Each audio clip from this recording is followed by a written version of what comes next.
Buenas tardes a todos. Es un placer saludarles nuevamente. Y bueno, eh, el sábado pasado teníamos este webinar y se hizo un poco complicado poder realizarlo, pero ya estamos aquí nuevamente. Y bueno, estamos hablando acerca de lo que son los duelos en tiempos del coronavirus, ¿verdad? En realidad, las etapas a recorrer con el paso del tiempo en el proceso del duelo, en esas fases de negación o de enfado o de negociación, de desorganización, incluso desesperanza, eh, nos ayuda, ¿verdad?, en este proceso y en nuestra propia existencia. Aceptar la realidad de la pérdida con un tiempo de dolor, con historias compartidas, nos ayuda a adaptarnos de repente al entorno y, por así decirlo, sobrellevar la ausencia de la persona, ¿verdad?, emocionalmente. Y bueno, bajo este esquema, sabemos que hay factores que ayudan a superar el duelo y que promueven la resiliencia, es decir, esa capacidad de reponerse de las adversidades.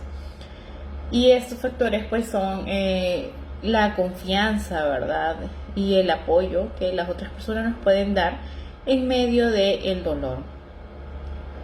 A veces en medio de este dolor pues podemos manifestar incluso algún tipo de conducta como tristeza, ansiedad y síntomas corporales, porque sabemos que el cuerpo, hoy en día que se estudia bastante esto, manifiesta todo lo que nosotros estamos sintiendo a nivel emocional.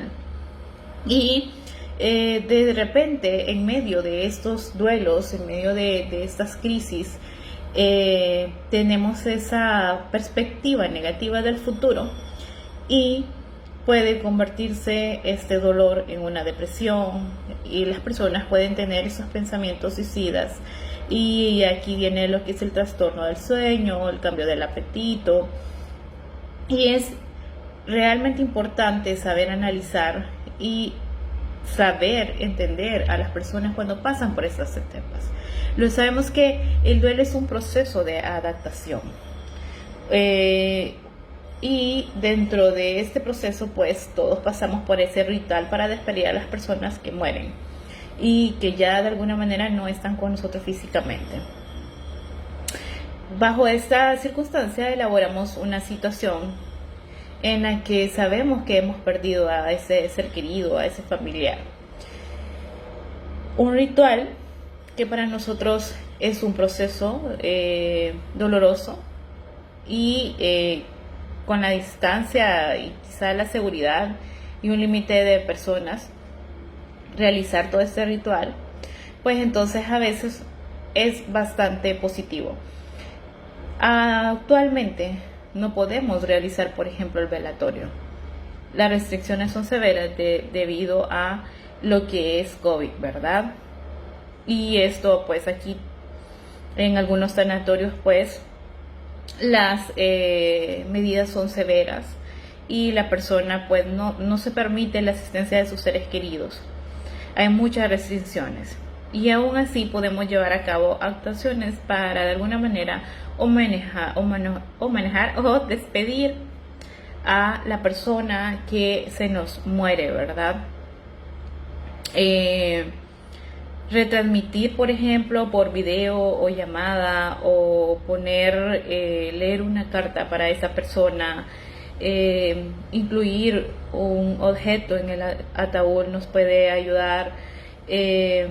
Muchas veces poner su canción preferida, y también, ¿verdad?, dejémosles su pequeño protagonismo dentro de esta situación, aún en la distancia.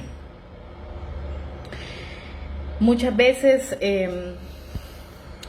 al vernos en estas circunstancias, a veces es muy difícil y es entendible, ¿verdad? Todos los seres humanos nos cuesta entender lo que es la muerte y saber sobrellevar ese dolor. Y es importante en este momento hacer ese ritual de despedida, ¿verdad? Podemos dedicarle un escrito a la persona que se murió, como una especie de diario. También podemos dibujarles o poner una carta, realizar grabaciones y también algún mensaje en las redes. Muchas veces esto funciona.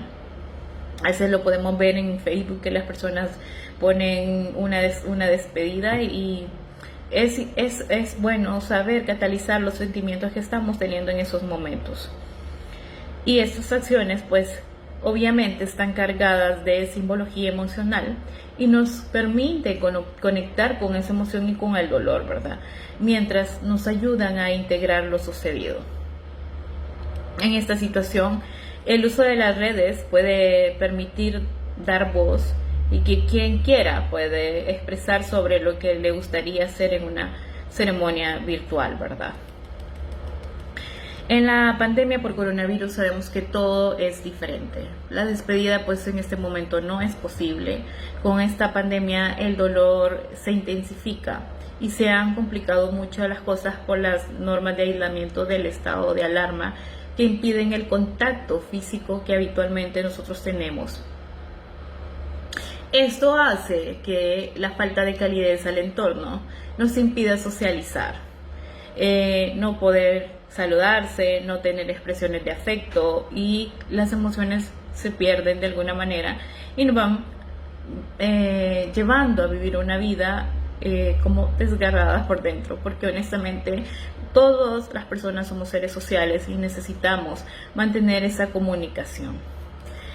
Bajo esta base, pues las orientaciones para el proceso de duelo puede ser que ya antes del fallecimiento, cuando de repente el pronóstico del paciente pueda ser desalentado o desalentador, se recomienda tomar la conciencia de la realidad e iniciar una despedida.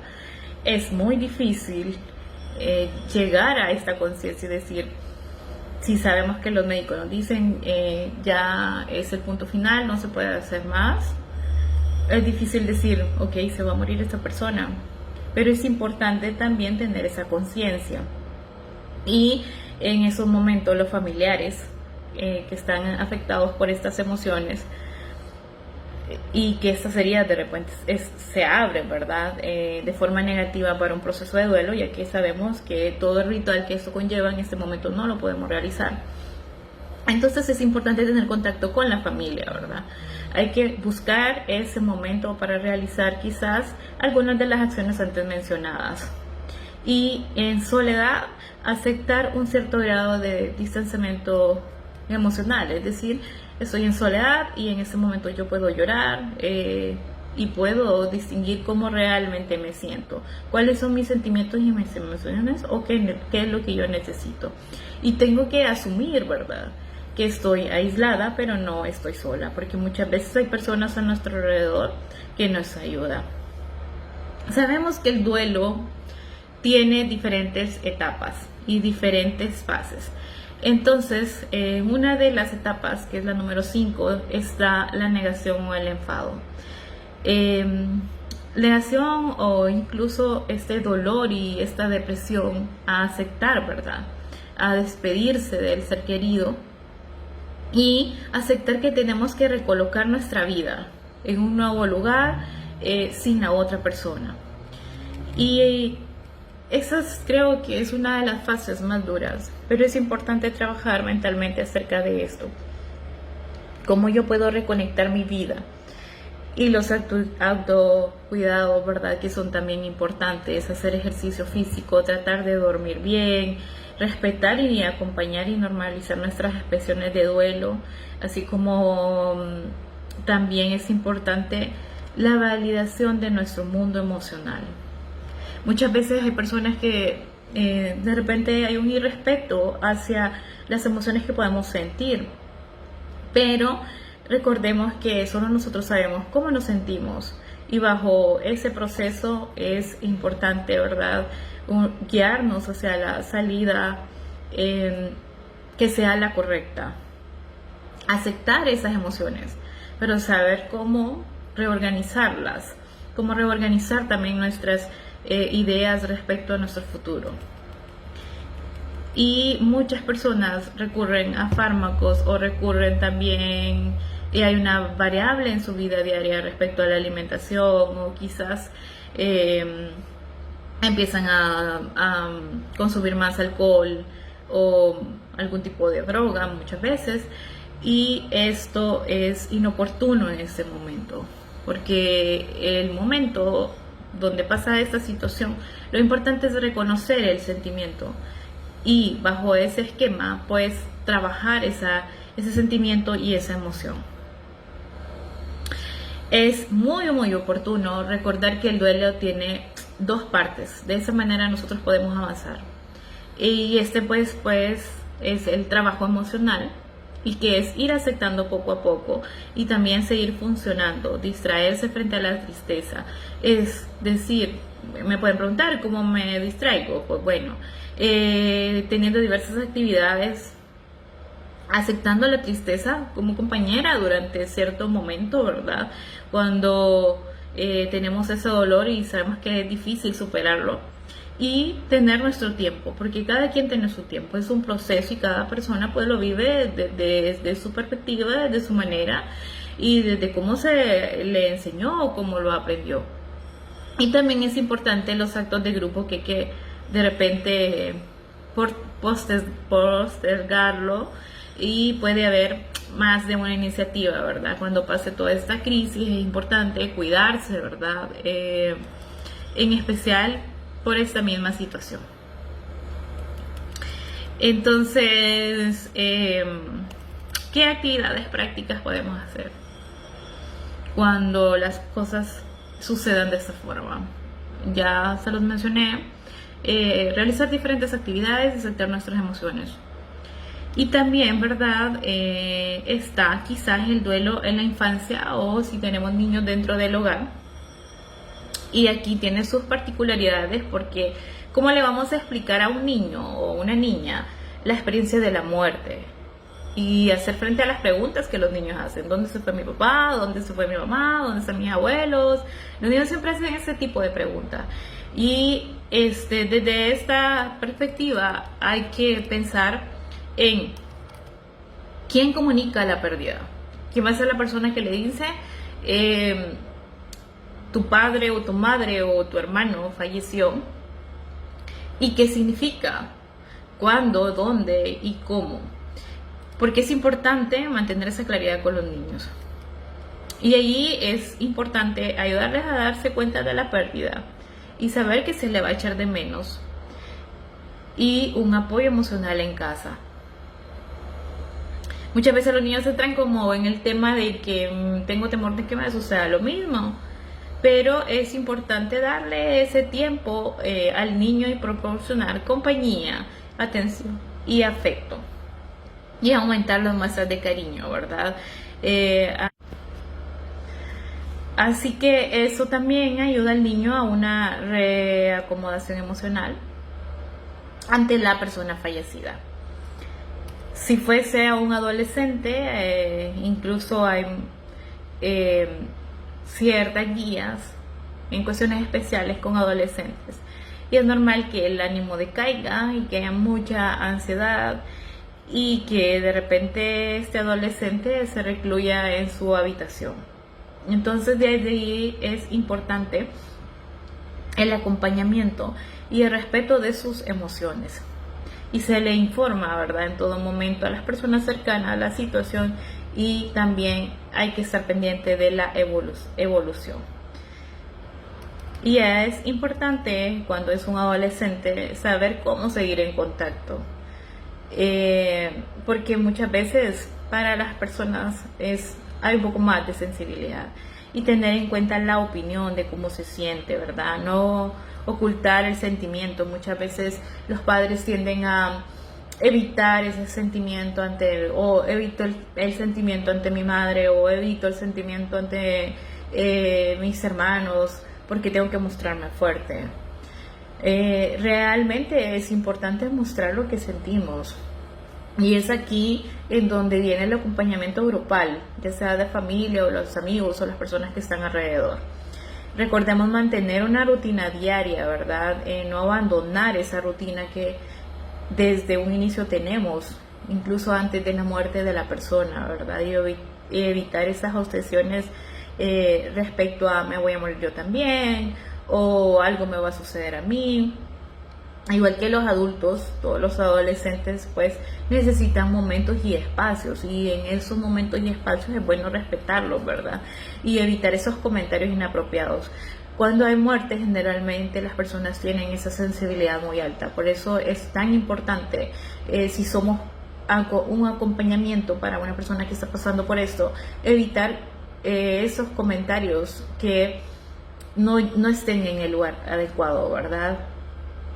Y si vemos que un adolescente muestra algún tipo de conducta desadaptativa, como consumo de ciertas sustancias o incluso conductas de riesgo o ideación o muerte suicida, pues es importante prestarle atención, y si podemos, ¿verdad?, buscar ayuda, busquémosla y poner en contacto a algún tutor o algún psicólogo para que este periodo realmente sirva para conocer lo que esta persona está pasando y respetar sus intereses y sus puntos de vista.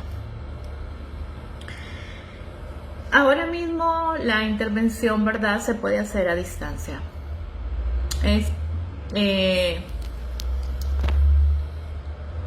Todo lo que es online pues se está trabajando bastante, y quizás la red pues tenga cierta ventaja de intervención, ya que representa un apoyo más inmediato. Es útil en emergencia, ¿verdad? Sobre todo en esta emergencia que estamos viviendo. Y sí hay una garantía de confiabilidad.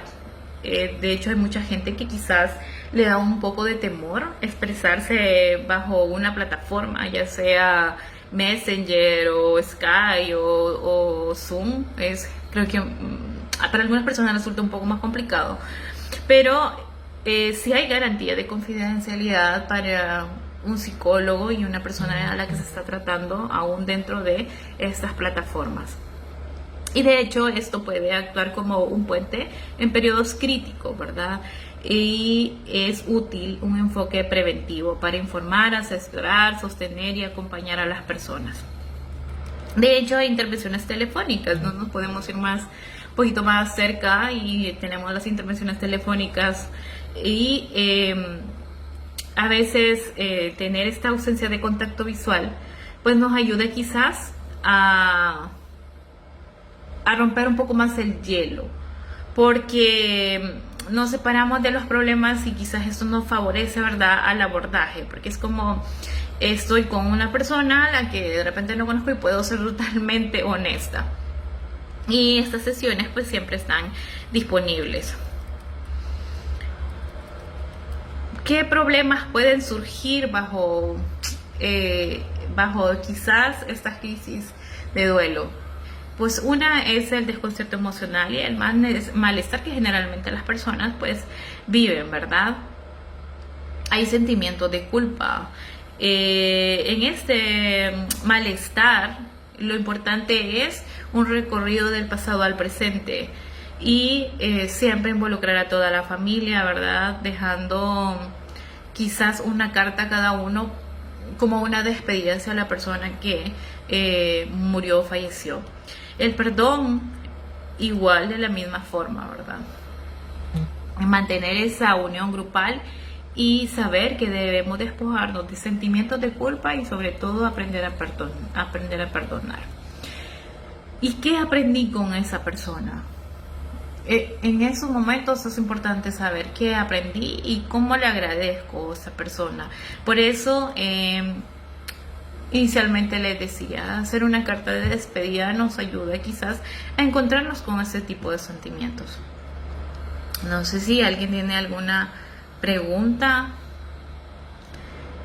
respecto a este proceso de duelo y cómo lo estamos abordando.